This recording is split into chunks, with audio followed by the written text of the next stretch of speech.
So here's a crazy fact for you. No, not it's been too long since I made a video, because let's face it, it has.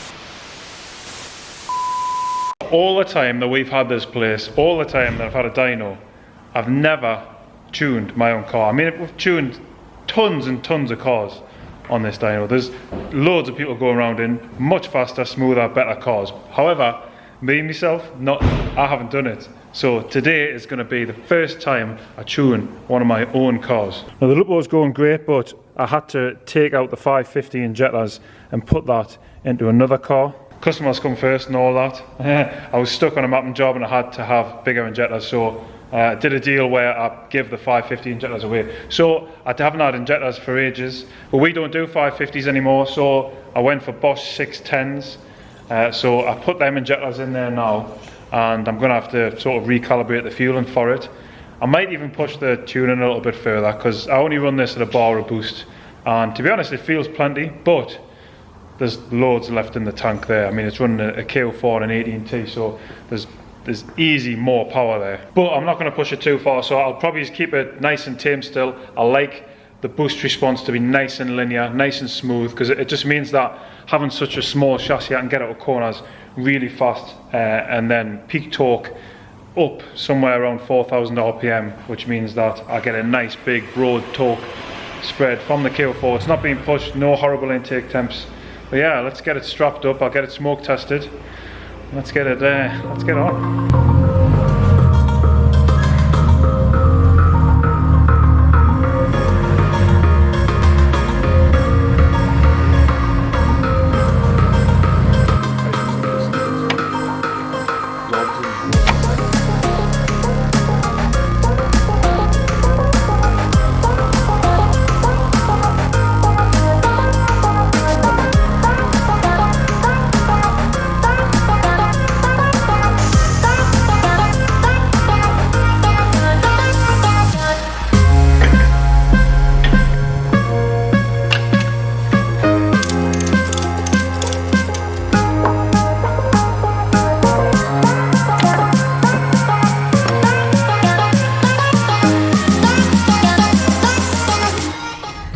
I haven't sat in this for ages. It's crazy to think that we're going to be hooning around Cadwell tomorrow. Cannot wait, I really cannot. First thing to do is I need to set 3,000, so teach the dyno exactly 3,000 on the car, so that the car's 3,000 in the gear that I'm going to use and the dyno are completely sorted, which means the RPM on the dyno will be right. So we'll just do that now. It starts alright on them injectors, they're not that much bigger, so the brunt of this is going to be just dialing the injectors in, making sure that all my fuel trims are as low as possible, and then I'll be happy, to be honest. We'll get some time, I might even start pushing the boost up, but we don't even know what this is going to make yet, so let's find out. Right, so I'll just get the window put up as well.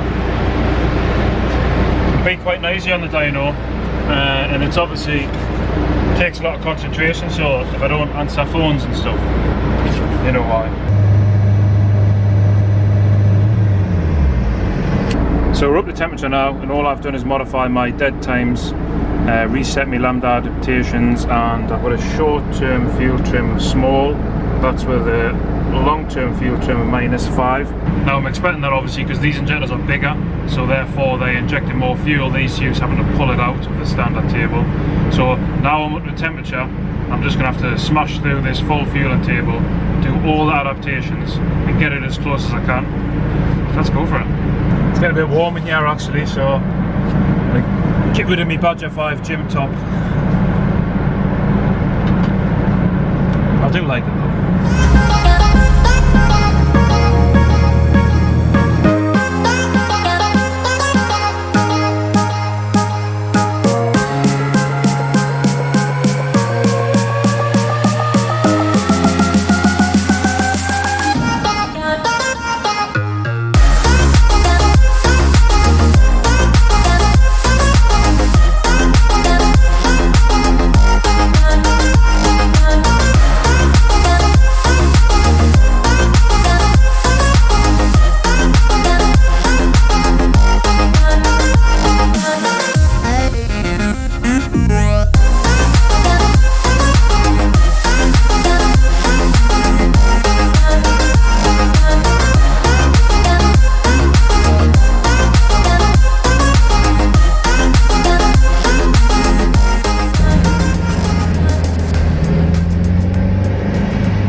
I've done a load of adaptations and I've went and rechecked what I've done.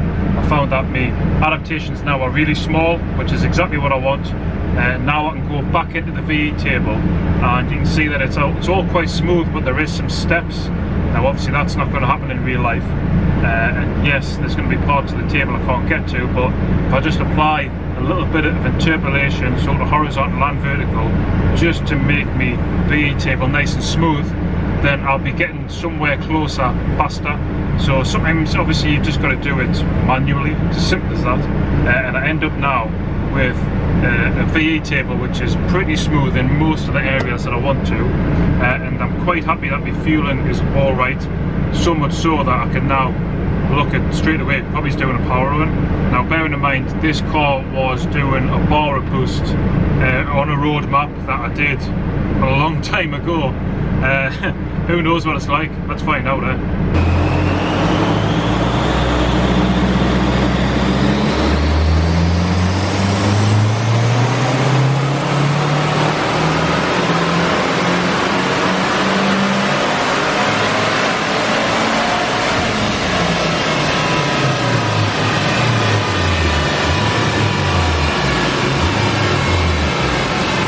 The one thing that I take from this run is that my boost is pretty solid. I'm hitting a bar all the way along, so that's really cool. I did spend a bit of time on that boost the last time. I made it nice and progressive as it came in, and then boom, held a bar the whole time. It just means that I get a nice broad but very safe torque plot, you know, when I'm actually on track. The last thing I want is to really be pushing that so much. The thing that I can take from this straight away is that my fuel trims are really low, all the way up the run, 1 to 2%. It's absolutely nothing that. I probably will go in and try and adjust that. At the top of the table I'm hitting towards 3-4%. Again, I haven't been at the top of this table yet on this map, so to just be at 4-5%, again, absolutely nothing. You can see straight away I've got a little bit of knock retard on cylinder 3 and 4. Chances are that's just because my ignition timing is actually quite poor in that area. I'm at 19 degrees flat for the whole of that, so really my ignition timing should be in a place where I'm not ramping it up on boost, but as soon as I am at a comfortable part of boost, I should be able to taper that up nicely with RPM, and I haven't done that. So chances are I'm going to bring the ignition timing up, I'm going to taper it up nicely, and hopefully I should gain some ignition time in there, which will probably put the power up. But I mean, Ignitron straight away is seeing that as 260 brake horse. The dyno says 248, so that's a KO4 on 1 bar of boost. It's actually quite healthy, that. Really happy with that. No problem with that whatsoever. Injector duty cycle is 60%, so I mean this is a healthy little setup. I think to start off with though, I'm just going to do a couple of runs where I'm just fine-tuning the fuel. I'm going to play with the ignition timing a little bit at 1 bar. That's just a part of the table that's not that well developed. And then once I've done that, I think we'll probably put some boost into it as well and just see what power we can do. I mean, knowing my luck, let's face it, I'll probably blow this thing up before the track day tomorrow, but yeah.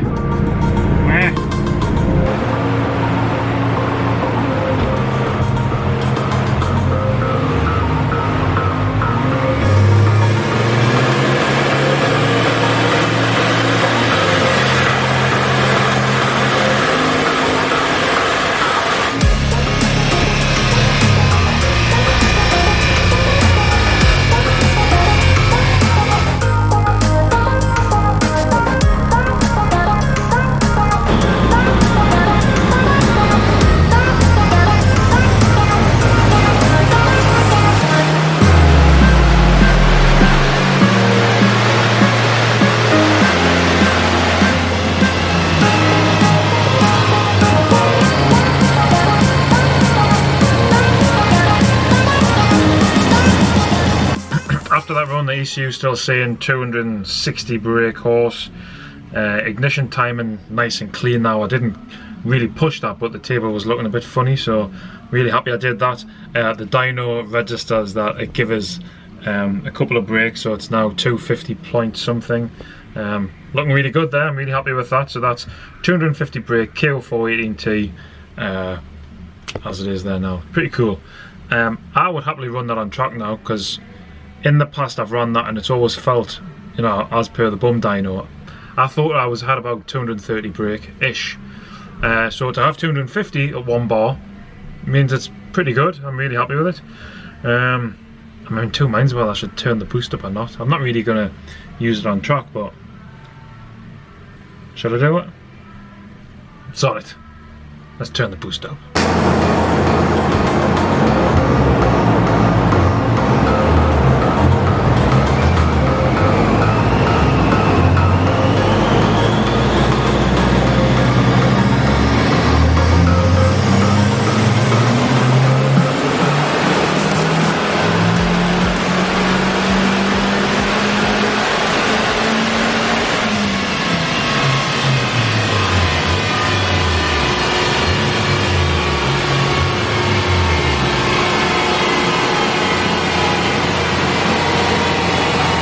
Hitting 1.2 bar of boost there. I'm getting a bit of knock retard on cylinders 3 and 4, about 3 degrees at the top end. So I think I'm going to take that out. Now I could just do that per cylinder. I could trim some ignition advance out of the cylinder, but to be honest, I prefer to just take it out altogether for now.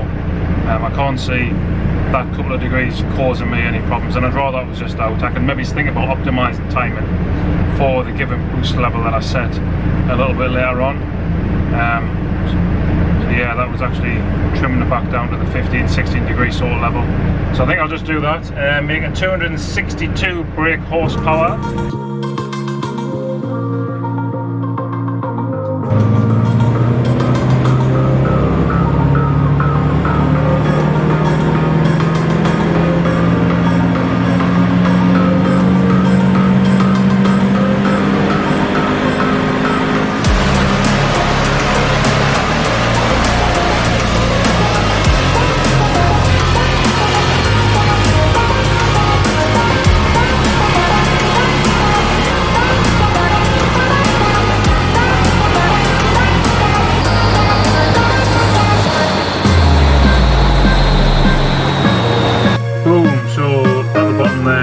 I'm hitting 225 kPa, so 1.25 bar.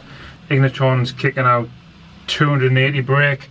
The dyno says 271, so I'm really happy with that. 271 and 1.25 bar, a boost on an 18T Q4.